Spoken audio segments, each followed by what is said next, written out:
بھائی جو حضرات پیچھے بیٹھے ہیں اس کو گزارش ہے کہ آپ کی صفحہ پر جائے، آپ ایک ہی صفحے پر کریں۔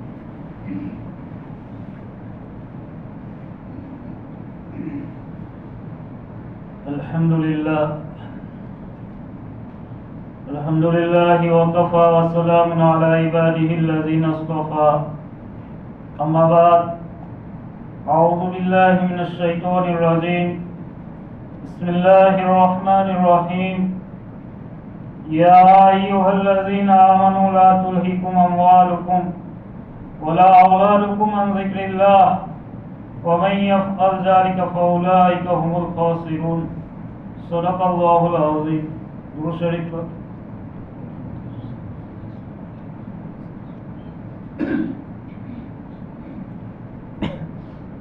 محترم حضرات، علماء کرام، بزرگوں اور دوستوں، اور گھروں کے اندر بیٹھ کر سننے والی میری مائیں اور بہنیں، آج ہم سب ایک نیت لے کر اٹھے کہ انشاءاللہ ہم اپنی زندگیوں کو تبدیل کرنے کی کوشش کریں گے۔ بیانات تو ہم نے بہت سنے، اور بیانات کی کمی نہیں ہے، وعظ و تقریر تو بہت سنی، کہا کہ آج کمی ہے تو میری اور آپ کی زندگی کی عملی ہونے کی کمی، اور جو اصل ہے، عمل اصل ہے۔ مثال کے طور کے اوپر ہر مسلمان جانتا ہے کہ نماز فرض ہے کہ نہیں، لیکن امت کا 95% طبقہ نماز سے دور ہے۔